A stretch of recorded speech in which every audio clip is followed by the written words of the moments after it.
Alright, welcome to my real-time quest guide on the newly released GrandMaster quest, Eclipse of the Heartt. This is a really long quest, and I like to be reasonably efficient, so let's get right into this. For this quest, you'll want to have an inventory setup similar to this. You are required to have a cat and a cat speak amulet, as well as supplies for 2 high-level necromancy rituals, that being your inks and candles. There is also a decent amount of combat in this quest, so you'll want your best combat gear. Any style is fine. I went with necromancy. Lastly, I'll recommend that you have your underworld grimoire equipped if it's owned. It has some useful teleports for this quest, and you may also want a few pollen of each teleport scrolls, which will also come in handy. Optionally, you can bring an acceleration potion to speed up one portion of the quest where we cross a big portion of the desert.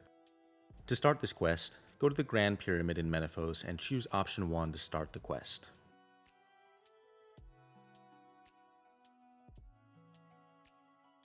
Once inside the Grand Pyramid, talk to Pharaoh Leela and spacebar through her chat options. For the purposes of this video, we will be spacebarring through everything, but for what it's worth, I read through the entirety of this quest while doing it on my main account earlier, and if there was ever a worthy quest not to spacebar, it would absolutely be this one. It really is a brilliant quest. That said, back to guide mode.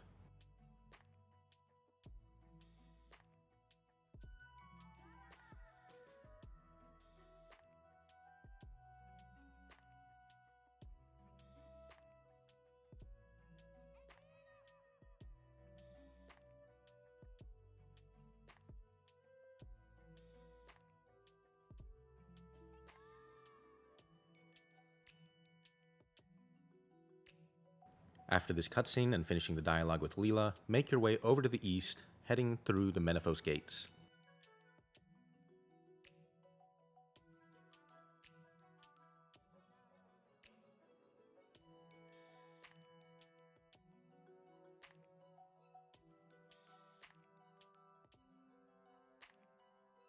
Once we're in Sophanum, we'll go ahead and talk to Ozan and run through all of his dialogue as well.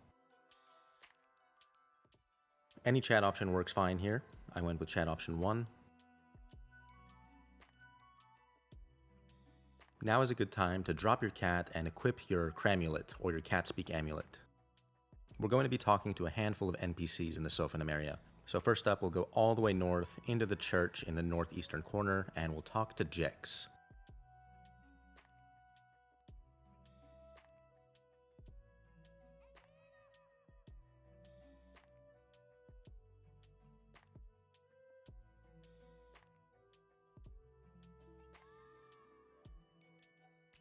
Talk to Jex and spacebar through all of his dialogue. We're convincing the last stubborn holdouts in Sophanum to take refuge in Menaphos. Just south of Jex, talk to Raytool. Run through all of his chat.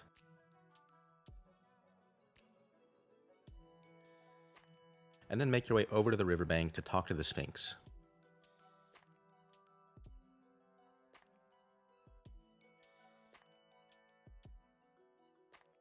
After chatting with the Sphinx, make your way just south of this big pyramid with this first tent stall and talk to Urbi.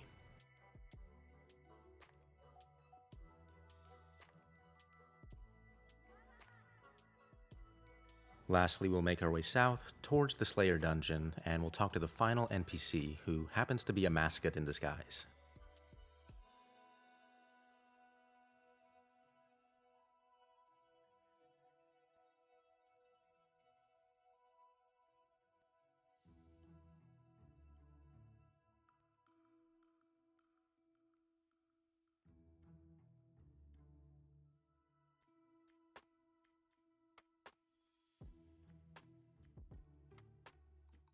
Spacebar through the chat, choose any chat option. I went with chat option 3, and then chat option 3 once more to meow at Amascut. A little bit of trash talk before our final battle.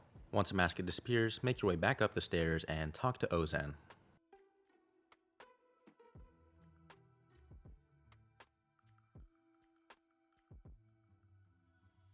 Spacebar through all of the dialogue, and once it's complete, we'll be making our way back over to the Slayer dungeon, investigate the Slayer dungeon, and you may want to prepare for combat by activating Darkness and drinking an Overload.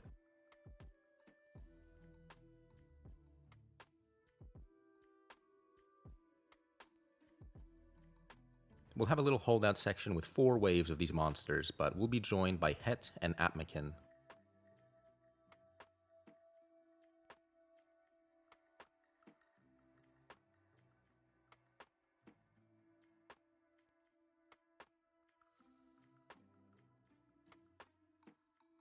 So Threads of Fate is extremely powerful for this combat section. As you can see, you can target 5 of the monsters at once. You could even use things like Invoke Death, Threads of Fate, and apply Death Mark to 5 monsters all at once.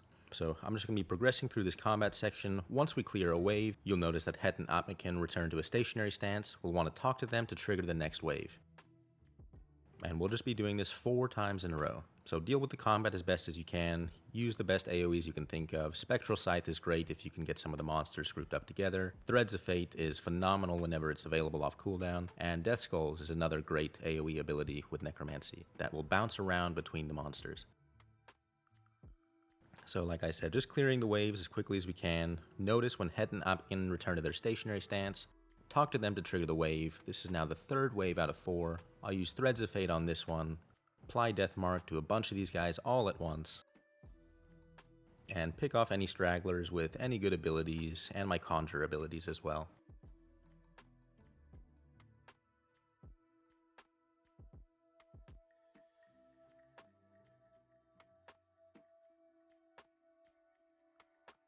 So for the 3rd time, Heartt and Amascut turn stationary, talk to them, and we'll trigger the final wave. Darkness does really come in clutch in these waves, so I do recommend using that if you haven't already. On my main account, I noticed that some of these monsters can hit 2,000 to 3,000 at a time, which can definitely be very painful and rather dangerous. That said, with Darkness and this good Necromancy gear, I was able to do these wave fights without much food or worry.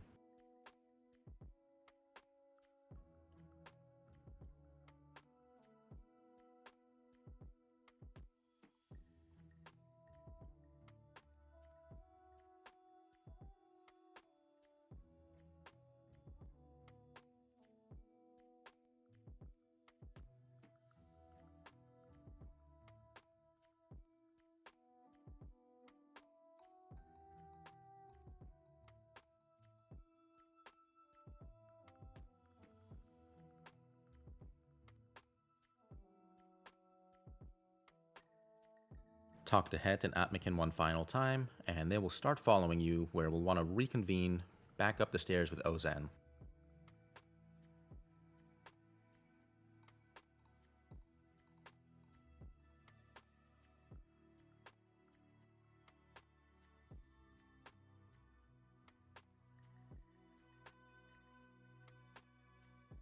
Talk to Ozan, spacebar through the dialogue, and our next objective is going to be to visit Scabarus back in the Temple of Isolation.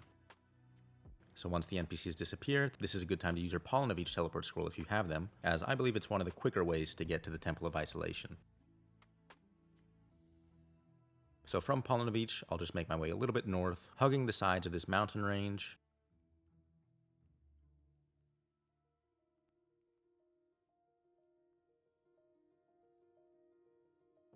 Passing by the house portal and entering the cave with the profane Scabarites.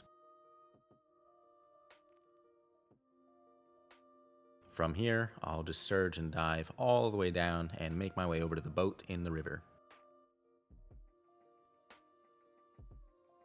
Travel on the boat and use the chat option to continue the quest. From here, we'll want to make our way all the way up the pyramid and talk with Scabarus.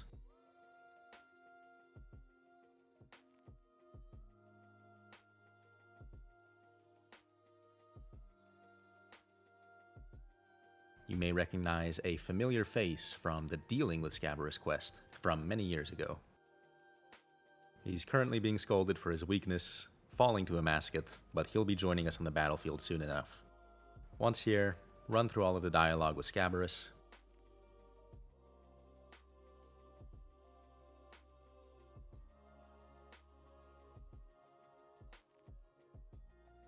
And use chat option 3 to continue the quest.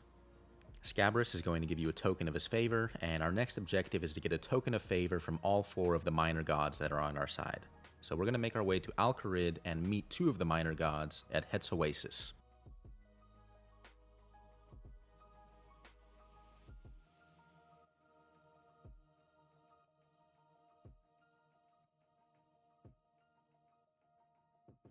Once you get to Heartt's Oasis, you'll notice Heartt standing right out front. Go ahead and talk to him to continue the quest. Chat option 1. You'll be put inside the instance at the center of the oasis, and here we'll go ahead and talk to Heartt or Krondys once again. To get their tokens of favor, we're going to have to do a menial task as a formality, so for Heartt, we're going to have to complete 1 lap of the agility course. Go ahead and climb up these ladders.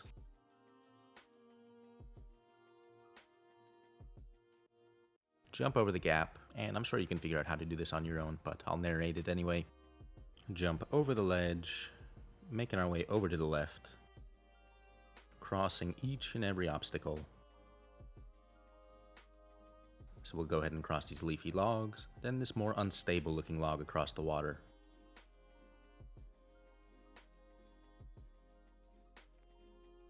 Moving over the small gap, and jumping over the medium gap. Running across the fallen palm tree.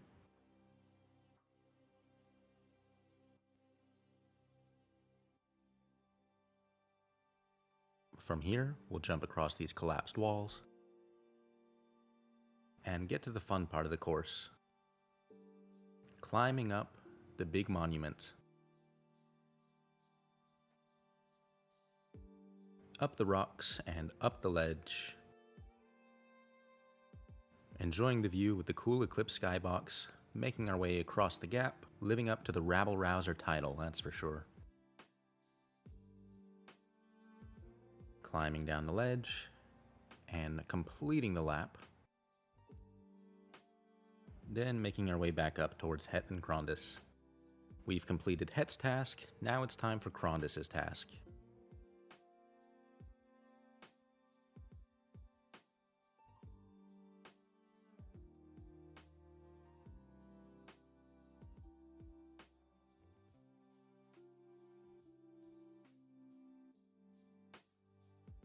Krondys, being the appreciator of luxury that they are, requests that we bring some perfect flowers from around the oasis. So once we cross this log, in each of the 4 corners of the oasis, we'll find one of the perfect flower bushes.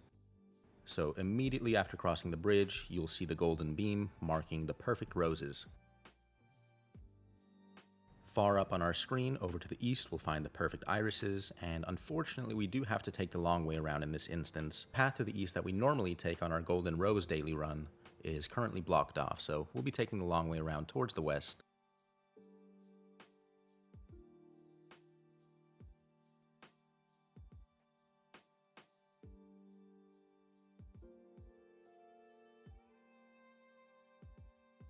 Making our way slowly but surely all the way around the oasis.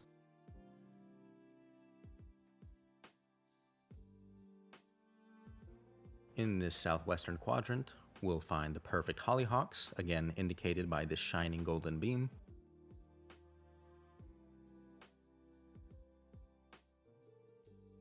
And finally, all the way to the southeast, we'll find the perfect hydrangeas. Now that we have all of our flowers, go ahead and make our way back to Heartt and Krondys to turn them in.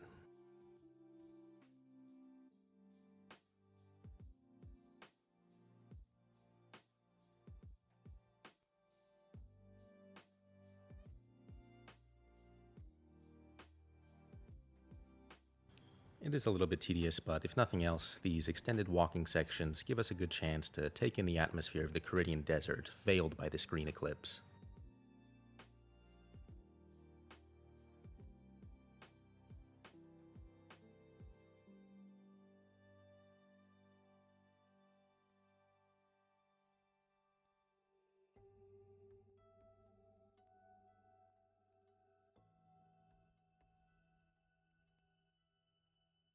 Once we finally make our way back to Krondys and Heartt and turn in the flowers, they'll both give us their tokens of favor. So that's 3 out of the 4 that we needed, and the last one will be given to us by Amascut. Amascut will be in the desert monkey colony, so the fastest way to get there is to go to the desert bandit lodestone.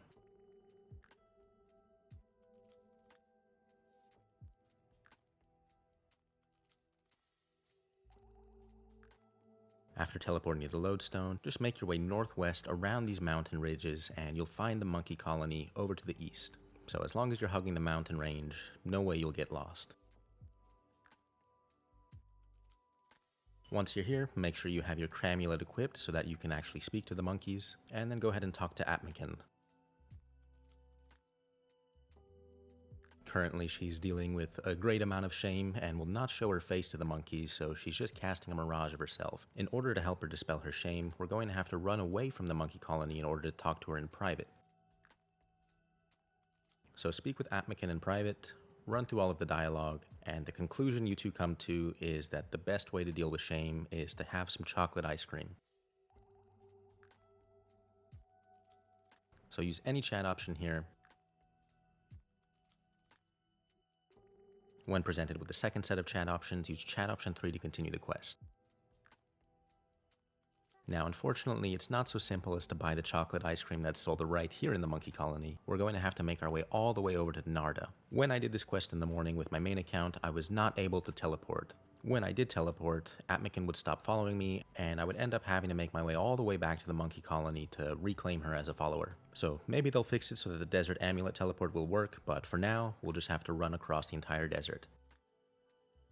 I do end up making use of my potion of acceleration here, trying to get some extra surges and bladed dives to quickly navigate. So crossing the bridge once you see the penguins with their TARDIS machine, making your way east past the Heart of Gielinor. I think that's likely part of the pun with this quest, Eclipse of the Heartt. The eclipse shrouds everything, including the actual Heart of Gielinor.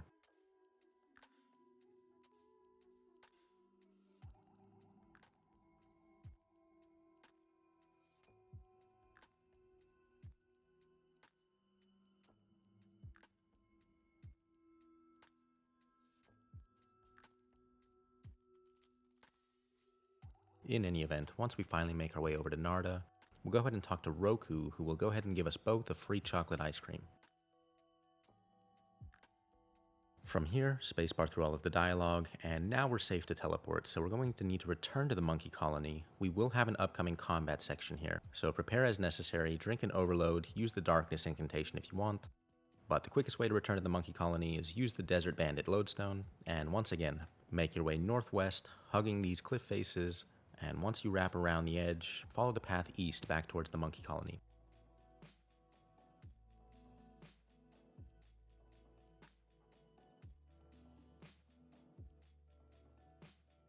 Interact with this quest marker to continue the quest. Unfortunately, Amascut has come here and killed the 3 wise monkeys, turning them into some kind of clones of the old bosses that we fought in the Do No Evil quest.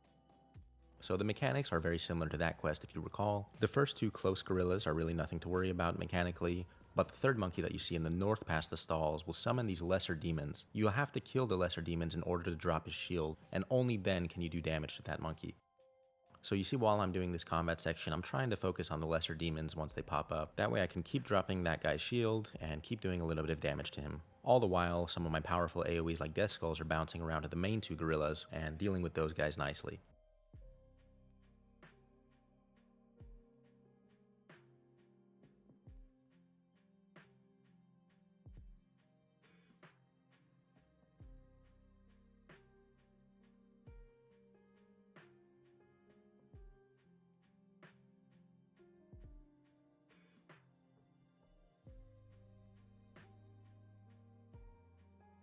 Here, once we get to the final wave with lesser demons, I'll use Threads of Fate to quickly clear all of those, and finally finish off the shielded gorilla.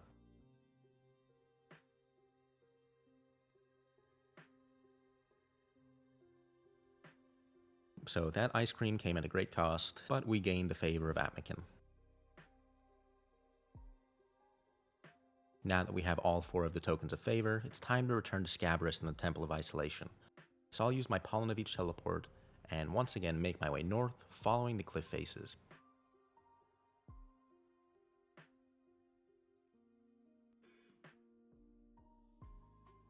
Making my way past the house portal and entering this cave entrance.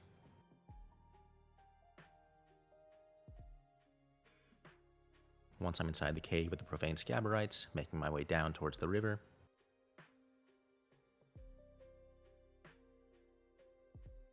Using the boat to continue the quest.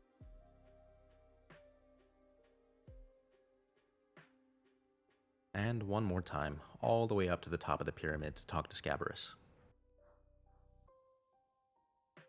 This is going to be the big puzzle section of the quest, so we'll have 3 fairly tricky puzzles. Now, I'm sure with puzzles of this nature that there are multiple correct ways to solve it, and some may be fewer steps than others, but for the purposes of this guide, I found the solutions that I'll showcase today to be simple enough and effective. So once we make our way all the way to the top of the pyramid, talk to Scabrous, and he's going to send us into this mirage realm of Tumikin's mind. So these puzzles revolve around these little blocks with these decorative tiles indicating one of the gods. Currently the tiles are all out of order, and our goal is to rearrange them to match the tiles shown on the floor. Mechanically, this works similar to a slider puzzle that you might find in clue scrolls. When you have a block in the correct position, it will glow with a blue fire emitting from it, so from here you may want to follow the guide closely. Atmakin goes up twice. Krondys goes up twice.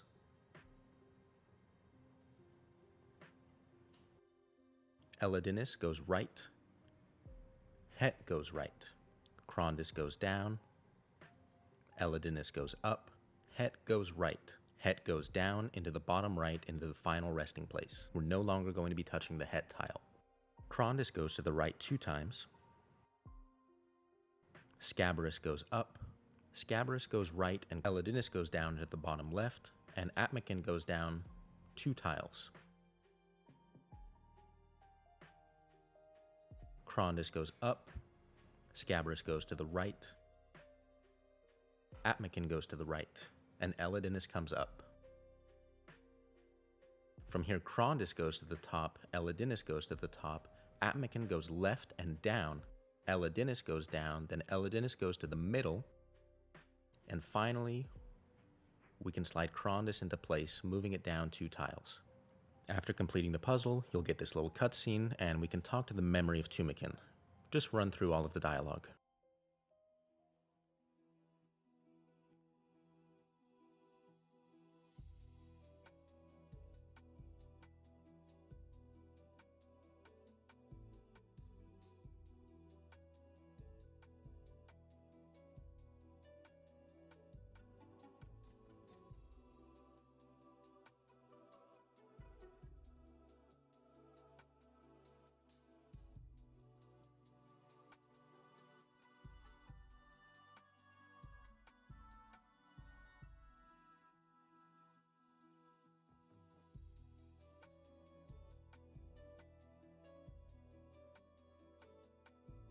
Now time for puzzle 2. I'm going to use the midday skybox from here on out to make it easier to see. So the idea behind solving the second puzzle was to get Krondys tile into the bottom right where it belongs and then leave it there. From there we can shuffle the rest of the tiles into their correct order. So for starters, we'll move the top leftmost Eclipse tile up into the top left corner. From here, shift everything over to the right clockwise until you get the Scabrous tile in the correct tile and the Krondys tile all the way on the far right, leaving 1 space in between those 2. That way we can actually make room for the Krondys tile to go into the bottom right.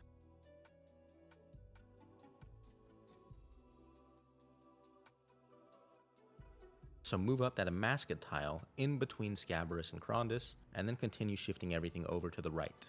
Once you shift everything to the right enough, you can get the Krondys tile into the bottom right where it belongs.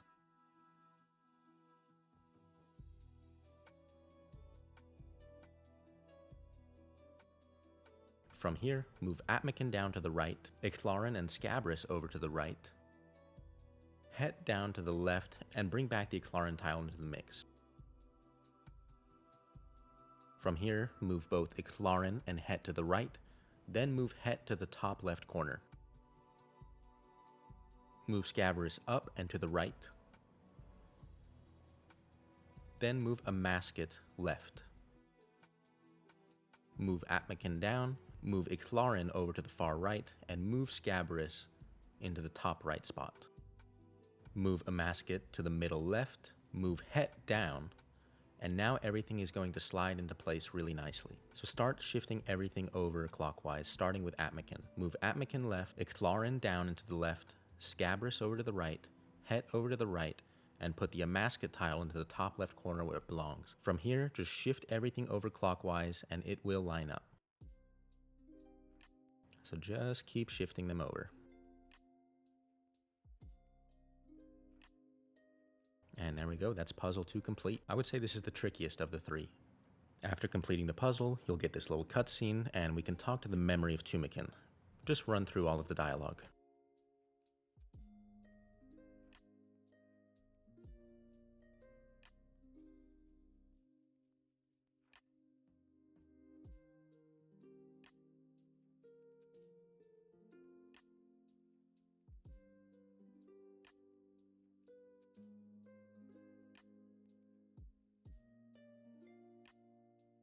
So I like to think of this puzzle as having 2 right-angled triangles on either side, and then the middle tile. So starting on the right-hand side, I'm going to shift everything over in this right triangle, up and over. So Elidinus goes up, Iclarin goes left, Krondys goes up. Atmakin goes right, Iclarin goes down, Krondys goes left. Atmakin goes up, Iclarin goes right, Amascut comes down.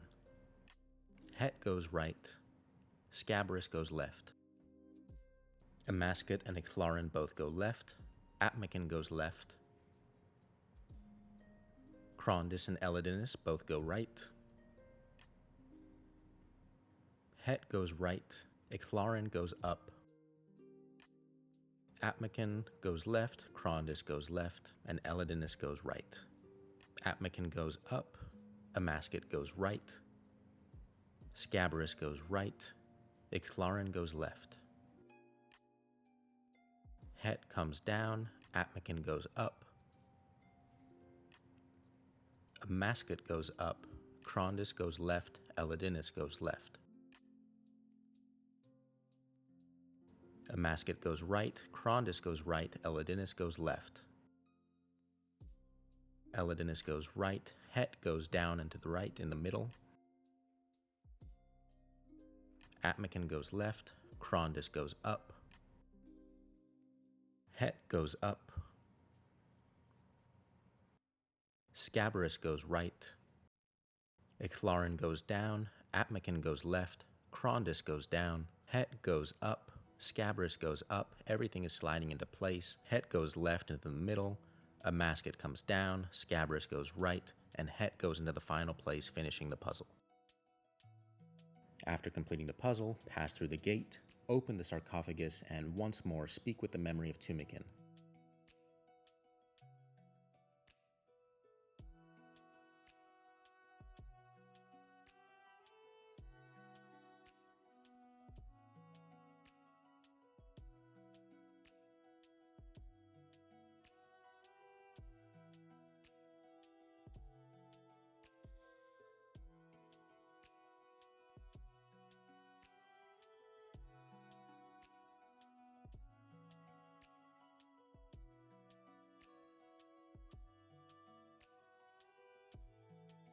Now, after finishing up the puzzles and talking with the memory of Tumikin, we'll be back into the real world, make our way just outside of the pyramid, and talk to Scabrous and all of his little scarabs.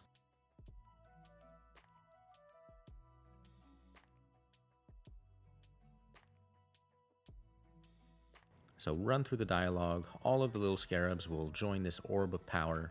Once all of the dialogue is finished, we can make our way back over to Menaphos and prepare for the final battles.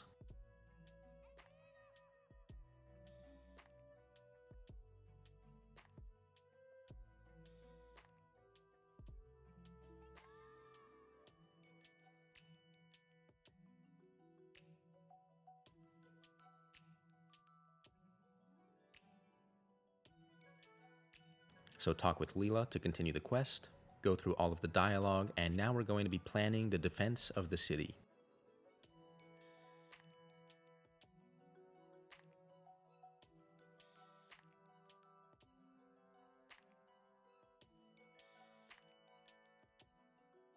So the first step is to talk with all of the generals. They're going to give you some information on what the best strategic plans are for the city, and the 4 gods are going to tell you about the kinds of troops that they brought with them. So there's a little puzzle here to match the troops to their best strategic position, but I'll show you the right chat options here.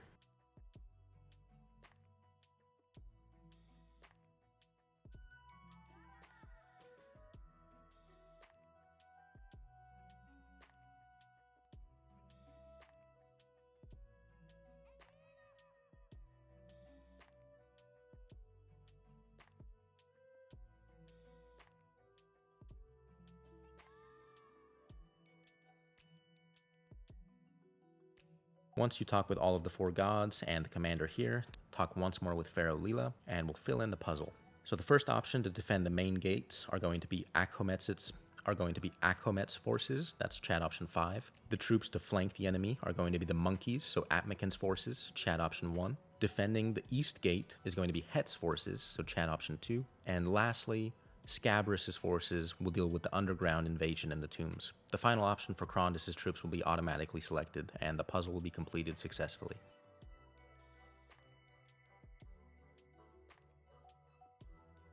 So we'll get a nice little pep talk here from Pharaoh Lila.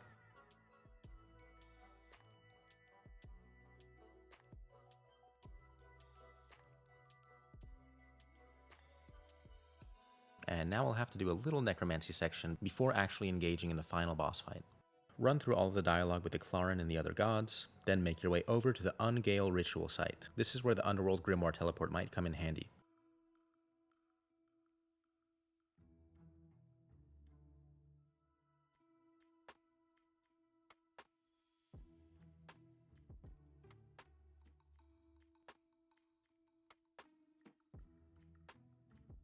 From here, make your way inside this building and take the soul beacon from this pedestal. Chat option 1 to continue the quest, go through the dialogue, and now it's going to be time to set up our ritual site.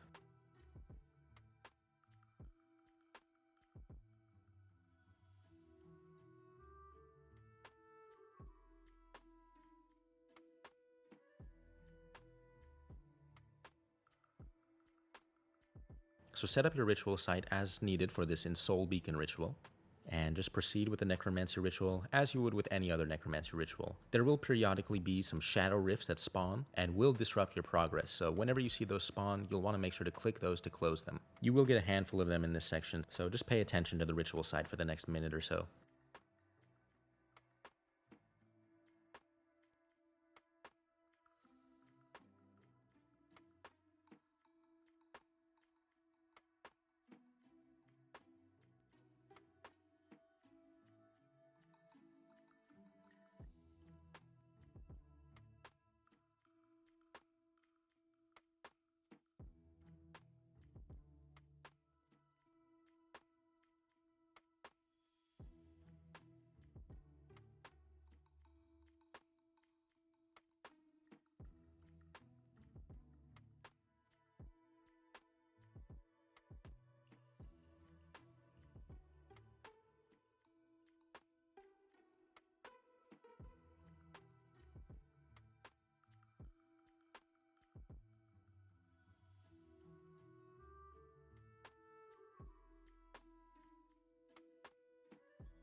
After completing the ritual, the beacon will teleport over to the edge of the cliff, so make your way over to the beacon and interact with it.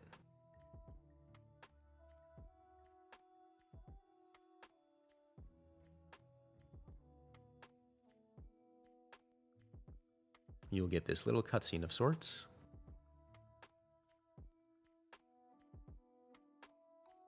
Spacebar through the dialogue. Once the beacon is back in your inventory, make your way over to the ritual site in the city of Again, you can use the Underworld Grimoire teleport to get here quickly.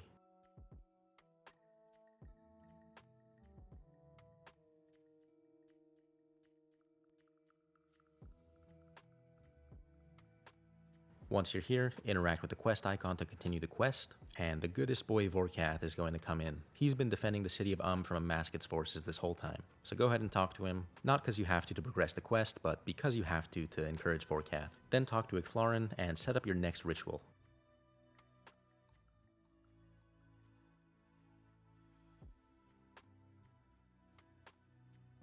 So we're going to be setting up this powerful ritual of severance. Unlike that first ritual, this one is going to be completely AFK. There won't be any ritual disturbances. Instead, Icthlarin and Vorkath will defend you from the ritual disturbances themselves. So once again, Vorkath is the goodest dragon. He really did nothing wrong. It's all Zemreagle's fault.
Once the ritual is completed, talk with Icthlarin, and he's going to teleport you back into Menaphos, where the battle is fully underway. Now it's going to be time for the actual boss fight with Amascut, so if you're not prepared, now is the final chance to get prepared.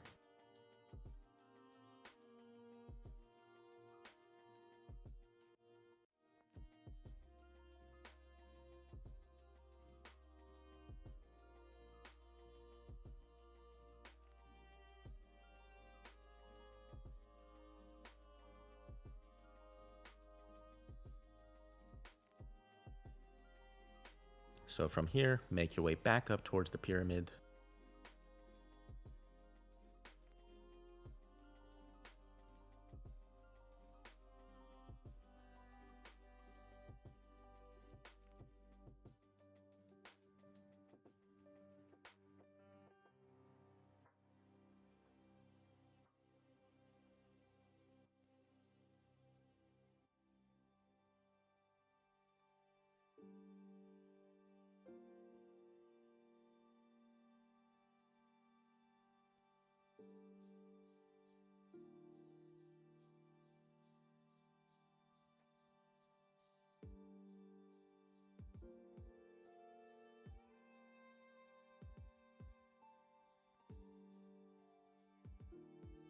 And talk with the gods. Now it's going to be time for the actual boss fight with Amascut. It is quite easy and not very dangerous. None of the mechanics are very punishing or hit very hard, so you should be fine as long as you have a couple of pieces of food. So we'll have a lengthy cutscene here, a lot of dialogue to go through.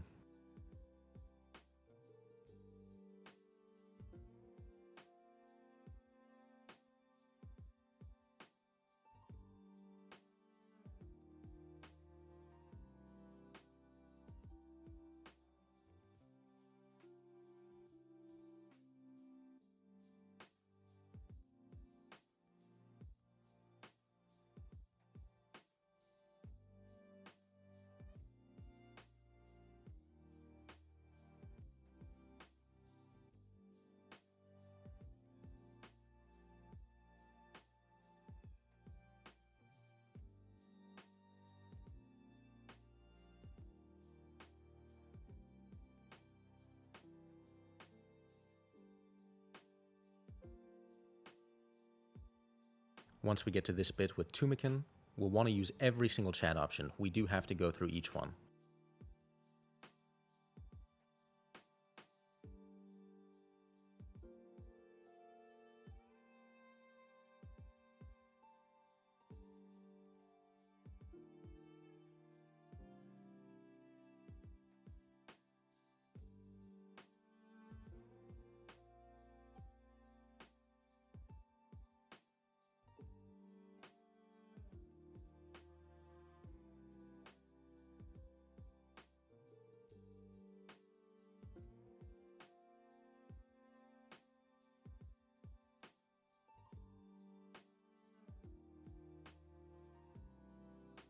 Continue the dialogue, and now it's time for the boss fight with Amascut.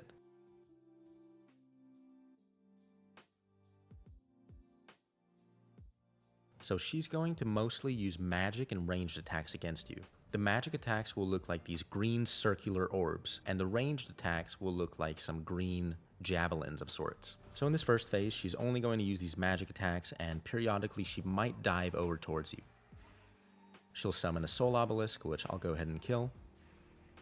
It doesn't have too much HP.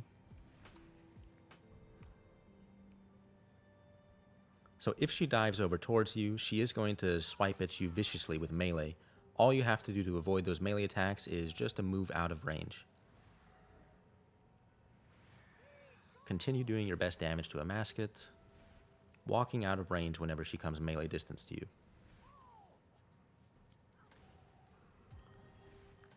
It's very difficult to see. There is a glowing light of Tumikin that spawns in the middle of the arena here. And as far as I can tell, if you stand in there and Amascut charges onto you, she'll get stunned, then down for a little while, giving you a brief respite to do damage freely. So the next phase, she starts using her ranged attacks, and these are these green javelins.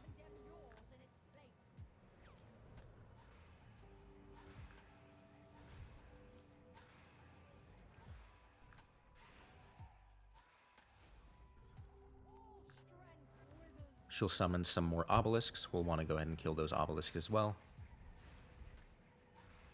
Just trying to do our best damage in the meantime. And if she switches to magic attacks, which again look like those green orbs, we'll just switch our prayer over to pray magic. While we're killing the obelisks, she might start her charging attack again, and you'll notice a similar mechanic to Karapak's Time Echo clones. For the purposes of this quest boss fight, it's essentially completely irrelevant. Just keep focused on praying magic for the green orbs and range for the green javelins, walking out of melee distance if she ever charges onto you.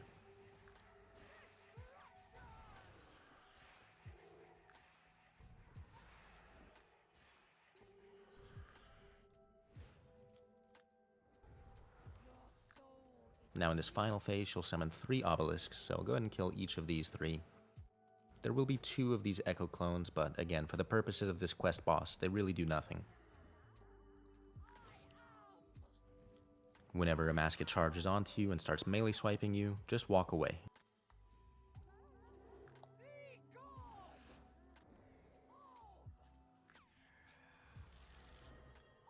Once you get Amascut down to 200k, you'll trigger the Enrage phase and will get teleported into a new arena.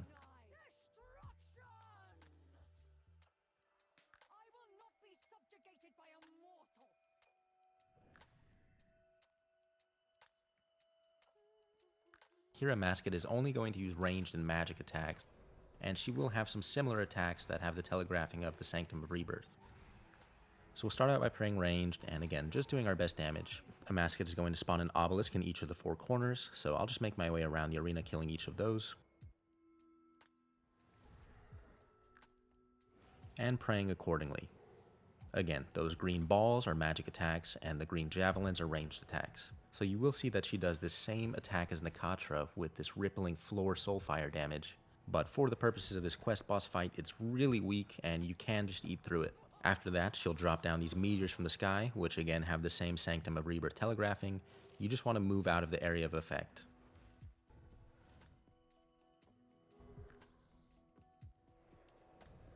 Once more we get the ripple attacks. I try walking forward here. I might have dodged one of them, but as you see, even the one that I got hit by only hit me for a 1600. So nothing that my ghost can't out heal, and nothing that a few extra sailfish can't take care of. And again, whenever she does her meteor attack, I'll just walk out of the area of effect. Keeping up with my prayers, and once I get her deathmark range, that's going to be the end of the boss fight, and basically the end of the quest. So we'll have a lot of cutscenes, a good amount of dialogue. It's all just narrative stuff that you can skip through if you want. And when presented with chat options, any chat option is going to work perfectly fine. They're all just personal choice chat options.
To finish the quest, talk to Eclipse to leave the instance, and you'll be presented with some pretty insane rewards. 1,000,000 XP worth of lamps, and a few really strong passive effects. A 1% XP boost for an hour by using an emote, the boon of Krondis, which gives you 2% chance at gathering an additional material while doing any gathering skilling, the boon of Scabarus, which has a chance to instantly finish a clue scroll after solving just one step. We get this cool Amaskut's Eye skybox, and a nifty little title. And there you have it. That's my take on a real-time quest guide for the Eclipse of the Heartt quest. Now we're fully ready to take on Amascut next week. Hopefully this guide was helpful. Share it with a friend, and leave me a comment if so. Be sure to subscribe as well for all sorts of guides coming next week, from entry level all the way up to GrandMaster Amascut. And follow me on Twitch as well to watch us take part in the world's first race on Monday, August 4th. Thanks for watching, and see you soon.